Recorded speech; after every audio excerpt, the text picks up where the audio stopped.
Baik, bismillahirrahmanirrahim. Assalamualaikum warahmatullahi wabarakatuh. Puji syukur kami panjatkan kepada Allah Subhanahu wa Ta'ala, karena atas limpahan rahmatnya kami dapat menyelesaikan tugas ini tepat waktu tanpa ada halangan yang berarti sesuai dengan harapan. Terima kasih saya sampaikan kepada Ibu Syari Fitrah MPD sebagai dosen pengampu mata kuliah bimbingan dan konseling perkembangan yang telah membantu dan memberikan arahan dan pemahaman dalam penyusunan tugas ini.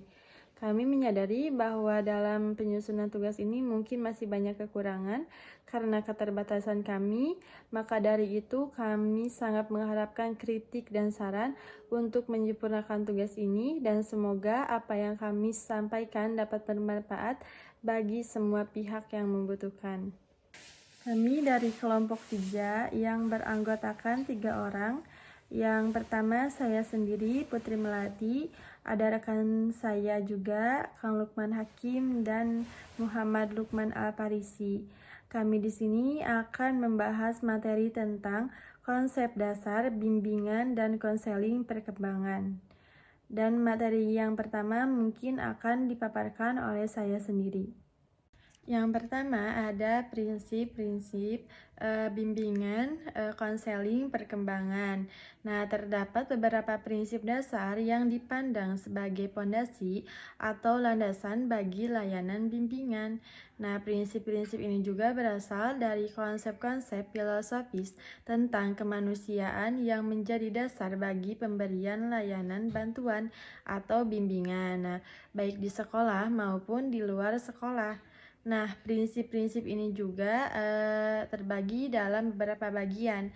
Yang pertama, ada bimbingan diperuntukkan bagi semua individu, yang dimana prinsip ini itu berarti bahwa bimbingan itu diberikan kepada semua individu atau peserta didik, baik yang tidak bermasalah maupun yang bermasalah, baik pria maupun wanita, baik anak-anak maupun remaja, maupun orang dewasa gitu.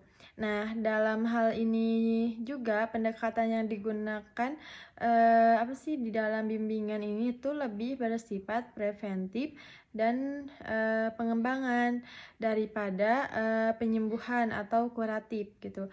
Dan lebih diutamakan teknik kelompok daripada perseorangan atau individu. Yang selanjutnya ada bimbingan bersifat individualisasi.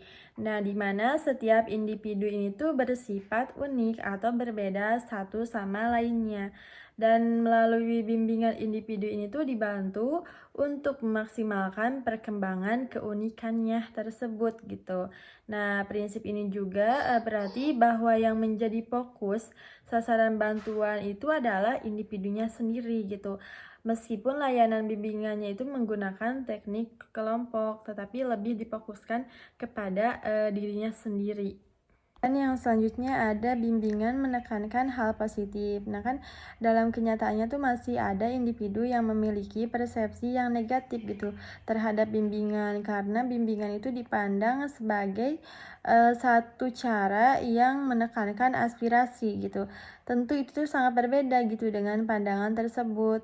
Nah, bimbingan yang sebenarnya itu merupakan proses bantuan yang menekankan kekuatan dan kesuksesan, karena bimbingan itu merupakan cara untuk membangun pandangan yang positif terhadap diri sendiri, memberikan dorongan dan peluang untuk berkembang, serta memberikan motivasi gitu kepada diri sendiri. Selanjutnya ada bimbingan merupakan usaha bersama.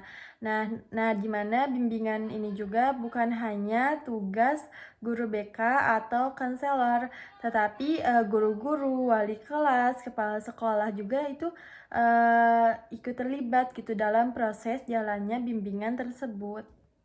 Yang selanjutnya ada pengambilan keputusan merupakan hal yang esensial dalam bimbingan, di mana kan bimbingan itu diarahkan untuk membantu individu agar dapat melakukan pilihan dan mengambil keputusan gitu. Sedangkan bimbingan itu mempunyai peranan untuk memberikan informasi dan nasihat gitu kepada individu, yang itu semua tuh sangat penting gitu baginya dalam mengambil sebuah keputusan. Nah, tentu kehidupan individu itu diarahkan oleh tujuannya, dan bimbingan itu memfasilitasi individu untuk mempertimbangkan, menyesuaikan diri, dan menyempurnakan tujuan melalui pengambilan keputusan yang tepat gitu. Nah, terdapat pun John Aswell pada tahun 1970, dia tuh berpendapat bahwa kemampuan untuk membuat pilihan secara tepat itu bukan kemampuan bawaan gitu, tetapi kemampuan yang harus dikembangkan. Nah, tujuan utama bimbingan itu kan mengembangkan kemampuan individu untuk memecahkan masalahnya dan mengambil sebuah keputusan yang tepat. Yang terakhir ada bimbingan berlangsung dalam berbagai setting atau adegan kehidupan, yang dimana pemberian layanan bimbingan tidak hanya berlangsung di sekolah saja gitu, tetapi juga di lingkungan keluarga, perusahaan, atau industri seperti lembaga-lembaga pemerintah ataupun swasta dan masyarakat pada umumnya gitu. Nah, jadi tidak hanya terfokus di sekolah saja gitu. Nah, bidang layanan bimbingan pun juga bersifat multi aspek, yaitu meliputi aspek pribadi, sosial, pendidikan, dan juga pekerjaan. Yang selanjutnya ada Peters dan Farwell mencatat 18 prinsip khusus bimbingan di lingkungan sekolah. Yang pertama, bimbingan ditujukan bagi semua siswa, yang dimana siswa itu akan terlibat dalam sebuah proses bimbingan. Yang kedua, bimbingan membantu perkembangan siswa ke arah kematangan. Yang ketiga, bimbingan merupakan proses layanan bantuan kepada siswa yang berkelanjutan dan terintegrasi. Yang keempat, bimbingan menekankan berkembangnya potensi siswa secara maksimum. Dan yang kelima, guru merupakan fungsionaris dalam proses bimbingan. Yang keenam, konselor merupakan fungsionaris utama dalam proses bimbingan. Dan yang ketujuh, administrator merupakan fungsionaris yang mendukung kelancaran proses bimbingan. Dan yang kedelapan, bimbingan bertanggung jawab untuk mengembangkan kesadaran siswa akan lingkungan atau dunia di luar dirinya dan mempelajarinya secara efektif. Dan yang kesembilan, untuk mengimplementasikan berbagai konsep bimbingan diperlukan program bimbingan yang terorganisasi dengan melibatkan pihak administrator, guru, dan konselor. Bimbingan perkembangan membantu siswa untuk mengenal, memahami, menerima, dan mengembangkan dirinya sendiri. Yang selanjutnya, bimbingan perkembangan berorientasi kepada tujuan. Yang selanjutnya, bimbingan perkembangan menekankan kepada pengambilan keputusan. Dan yang ke-13, bimbingan perkembangan berorientasi masa depan. Yang selanjutnya, bimbingan perkembangan melakukan penilaian secara periodik terhadap perkembangan siswa sebagai seorang pribadi yang utuh. Dan yang selanjutnya, bimbingan perkembangan cenderung membantu perkembangan siswa secara langsung. Dan yang selanjutnya, bimbingan perkembangan difokuskan kepada individu dalam kaitannya dengan perubahan kehidupan sosial budaya yang terjadi. Dan yang selanjutnya, bimbingan perkembangan difokuskan kepada pengembangan kekuatan pribadi. Dan yang terakhir ada bimbingan perkembangan difokuskan kepada proses pemberian dorongan. Nah, adapun senada dengan prinsip-prinsip di atas gitu. Adapun Biaskor Samsu pada tahun 1998, dia pun mengidentifikasikan 5 prinsip bimbingan gitu.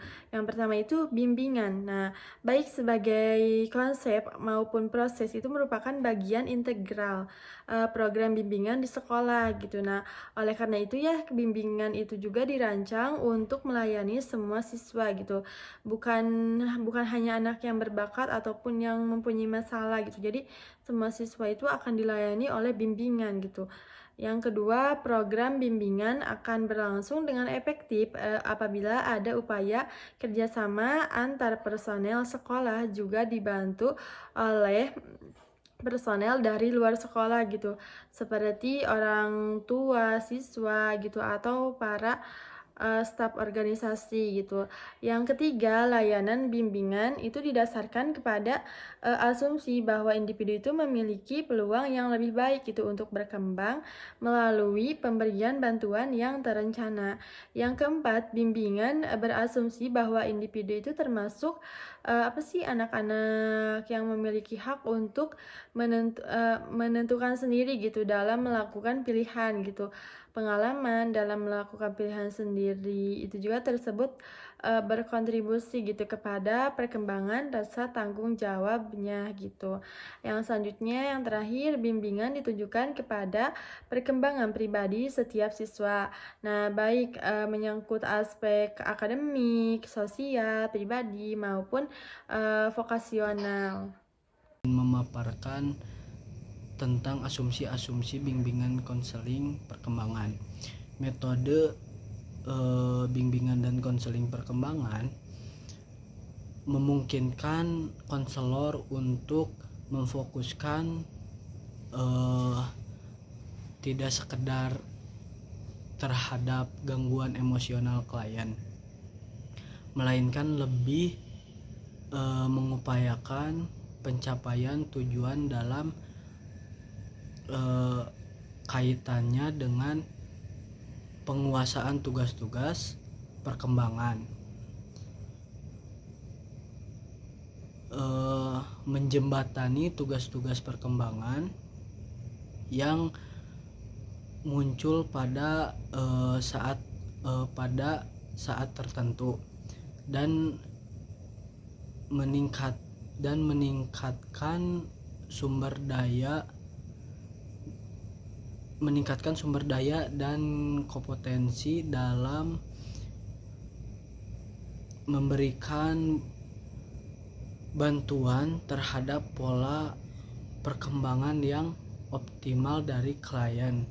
Blockhair tahun 1987. Ada juga menurut Michrock,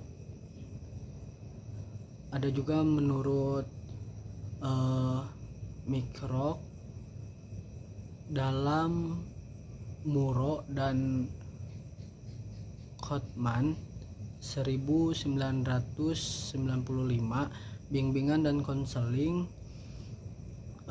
perkembangan didasarkan pada asumsi bahwa sifat manusia secara individu bergerak secara urut dan secara positif menuju peningkatan diri. Model bimbingan dan konseling ini juga memiliki asumsi bahwa potensi individu merupakan aset yang berharga bagi kemanusiaan. Dorongan dari dalam ini memerlukan kesepakatan dengan kekuatan dalam lingkungan. Pengembangan kemanusiaan merupakan interaksi individu di mana ia berpijak pada peraturan, perundangan, dan nilai-nilai yang saling melengkapi. Ada menurut Blockhair 1974, asumsi dasar bimbingan dan konseling perkembangan yaitu perkembangan individu akan berlangsung dalam interaksi yang sesaat antara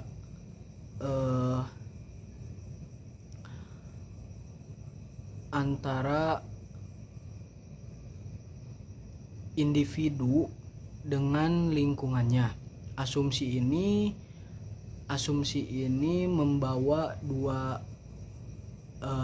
implikasi pokok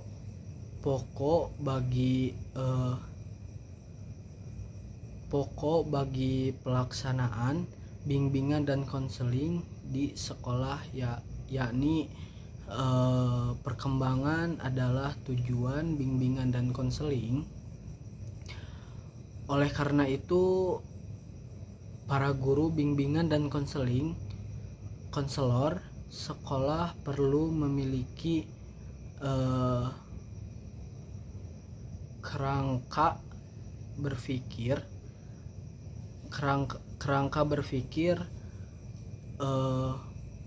konseptual untuk memahami perkembangan siswa sebagai dasar perumusan isi dan tujuan bimbingan dan konseling.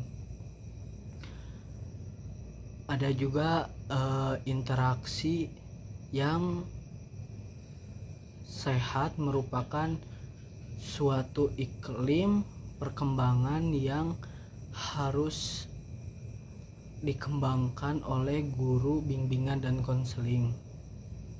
Oleh karena itu, guru-guru bimbingan dan konseling atau konselor perlu menguasai pengetahuan dan keterampilan khusus untuk mengembangkan interaksi yang sehat sebagai pendukung sistem lainnya.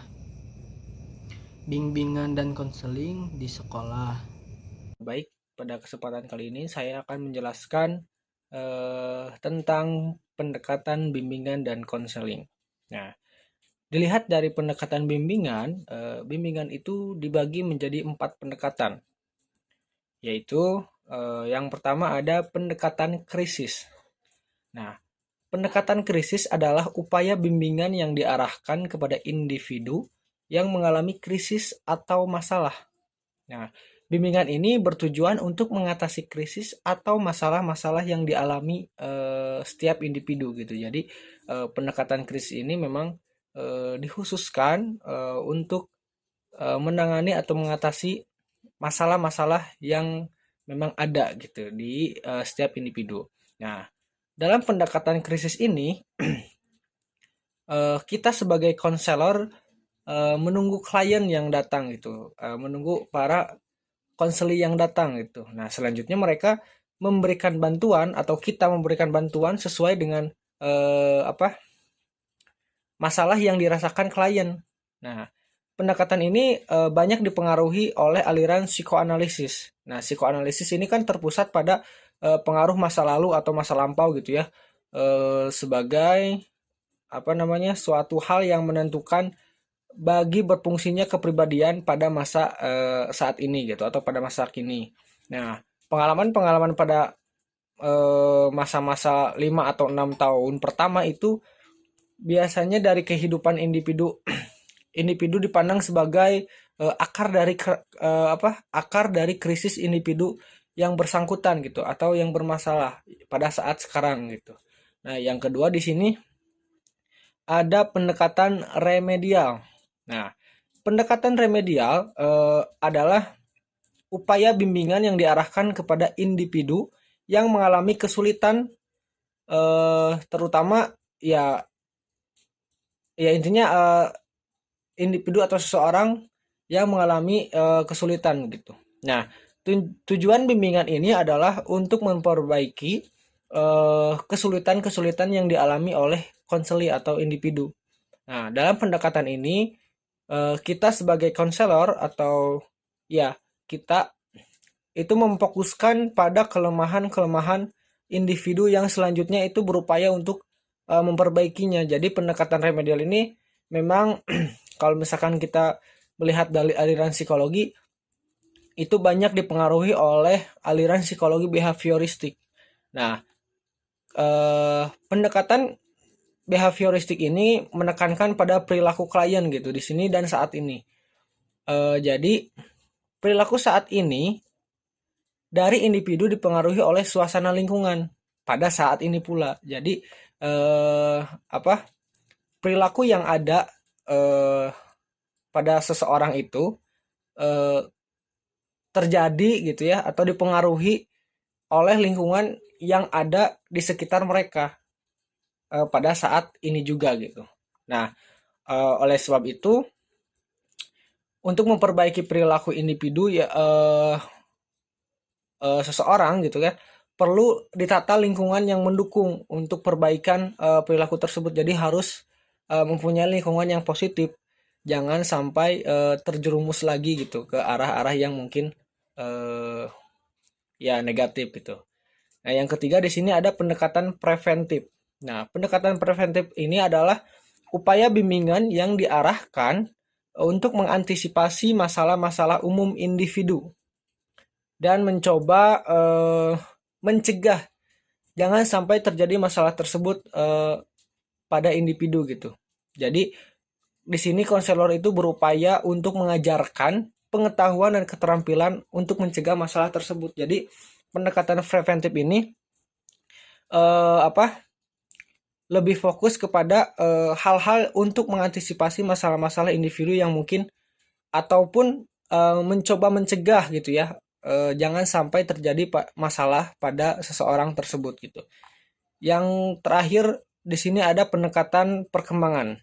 Nah, bimbingan konseling ini atau bimbingan dan konseling ini yang berkembang pada saat ini adalah bimbingan dan konseling perkembangan. Nah, visi bimbingan dan konseling kan adalah edukatif, pengembangan, dan outreach. Nah, edukatif karena titik berat kepedulian bimbingan dan konseling terletak pada pencegahan dan pengembangan, bukan pada korektif gitu ya. Ya walaupun hal itu memang tetap ada gitu dalam kepedulian bimbingan dan konseling perkembangan. Nah, jika kita melihat dari pengembangan, karena titik sentral tujuan bimbingan dan konseling itu adalah perkembangan optimal dan strategi upaya pokoknya intinya karena titik sentral tujuan bimbingan dan konseling adalah perkembangan optimal gitu ya dan strategi upaya pokoknya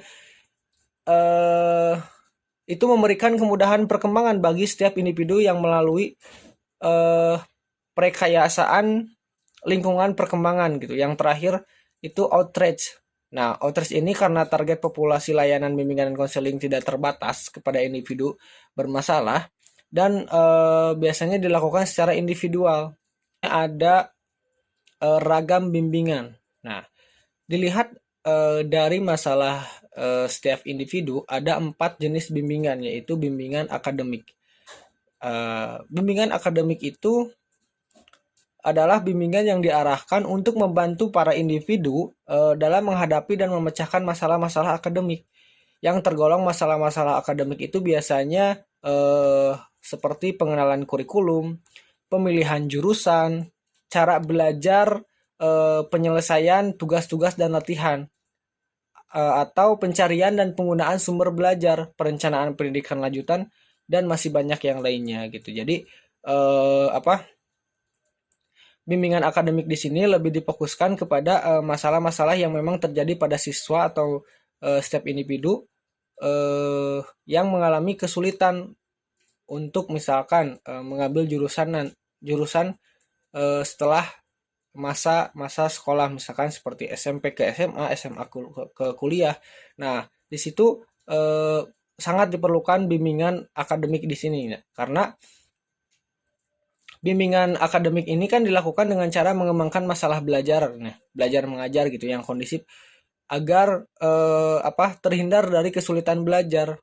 Nah, kita sebagai pembimbing atau misalkan sebagai konselor itu harus bisa membantu setiap individu mengatasi kesulitannya gitu, kesulitan belajar, kesulitan mencari jurusan yang memang tepat untuk karir mereka nanti ke depannya, dan masih banyak hal yang lainnya gitu. Yang kedua di sini ada bimbingan sosial pribadi.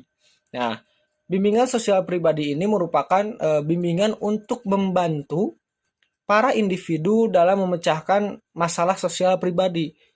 Nah, biasanya yang tergolong dalam masalah-masalah sosial pribadi ini adalah masalah hubungan dengan sesama teman, dengan misalkan dengan guru, dengan siapapun. Nah, pemahaman sifat dan kemampuan diri atau misalkan penyesuaian diri dengan lingkungan pendidikan dan masyarakat tempat mereka tinggal gitu. Jadi banyak sekali dalam bimbingan sosial pribadi ini yang memang perlu dipecahkan gitu ya. Nah, di sini bimbingan sosial pribadi ini diarahkan untuk memantapkan kepribadian dan mengembangkan kemampuan individu dalam menangani masalah-masalah yang ada pada seseorang gitu, yang ada pada individu tersebut. Nah, bimbingan ini merupakan layanan yang mengarah pada pencapaian pribadi yang seimbang dengan memperhatikan keunikan karakteristik pribadi serta ragam permasalahan yang dialami oleh individu. Jadi dalam bimbingan sosial pribadi ini kita sebagai konselor difokuskan untuk membantu setiap individu untuk memecahkan masalah gitu, untuk membantu memecahkan masalah seperti misalkan ada masalah dengan teman, dengan guru-guru. Nanti kita bisa mencari solusi bareng-bareng, baiknya seperti apa, misalkan buruknya seperti apa, nanti kedepannya akan seperti apa. Nah, nanti di sini kita sebagai konselor itu harus bisa membantu konseli ini menemukan atau memecahkan masalah sosial pribadinya gitu. Kan tugas kita hanya membantu menemukan masalah, mencari solusi. Terlepas nanti keputusannya itu kan dikembalikan lagi kepada setiap individu tersebut gitu. Yang selanjutnya di sini ada bimbingan karir. Bimbingan karir itu bimbingan yang membantu untuk individu dalam perencanaan, pengembangan, dan pemecahan masalah-masalah. Misalkan nih seperti pemahaman terhadap jabatan dan tugas-tugas kerja, pemahaman kondisi dan kemampuan diri, lalu ada pemahaman kondisi lingkungan, perencanaan dan pengembangan karir, penyesuaian pekerjaan, dan pemecahan masalah-masalah karir yang dihadapi. Jadi di sini bimbingan karir di sini lebih ditujukan kepada setiap individu yang mungkin belum mengetahui seperti apa itu lingkungan kerja, dunia kerja itu seperti apa, tugas-tugas setiap pekerjaan itu apa. Jadi di sini tuh lebih diperhatikan dalam bimbingan lebih difokuskan kepada karir mereka gitu. Nah, karena di sini bimbingan karir itu sangat penting, jadi bimbingan karir di sini itu sebagai bentuk layanan atau upaya bantuan terhadap individu agar dapat mengenal dan memahami dirinya. Jadi dirinya itu, misalkan seseorang tersebut, individu tersebut cocoknya nanti bekerja di ranah apa, misalkan cocoknya bekerja di jurusan apa gitu. Jadi harus diarahkan dan harus diberitahu, dibantu untuk bisa mengambil keputusan dalam perencanaan karirnya ke depan gitu. Yang terakhir di sini ada bimbingan keluarga. Nah, bimbingan keluarga di sini merupakan upaya pemberian bantuan kepada para individu sebagai pemimpin atau misalkan anggota keluarga agar mereka itu mampu menciptakan keluarga yang utuh dan harmonis gitu. Memberdayakan diri secara produktif, dapat menciptakan dan menyesuaikan diri dengan norma keluarga, serta berperan atau berpartisipasi aktif dalam mencapai kehidupan keluarga yang berbahagia. Nah, jadi seiring berkembangnya gitu ya kehidupan, iklim kehidupan itu kan sangat-sangat kompleks gitu ya. Seperti yang kita ketahui bersama bahwa sangat tidak bisa kita tebak arahnya kemana. Jadi di sini itu kita lebih memberikan bantuan, kita sebagai konselor memberikan bantuan kepada setiap individu untuk mampu menjaga atau menciptakan gitu ya keluarga yang utuh dan harmonis, dan bagaimana caranya gitu, bagaimana caranya untuk menciptakan kondisi atau suasana keluarga yang harmonis dan utuh gitu. Apakah setiap individu itu bisa menciptakan atau menyesuaikan diri gitu dengan norma-norma keluarga yang ada, dan apakah setiap individu itu bisa berpartisipasi atau berperan sangat penting di lingkungan keluarganya gitu. Ya, baik. Selanjutnya di sini ada kesimpulan.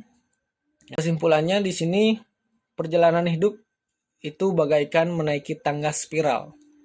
Setiap langkah membawa kita ke tingkat yang lebih tinggi, namun dengan pemandangan dan tantangan yang berbeda. Nah, BK Perkembangan di sini berperan sebagai pendamping perjalanan itu, memahami dinamika individu yang unik dan terus berkembang.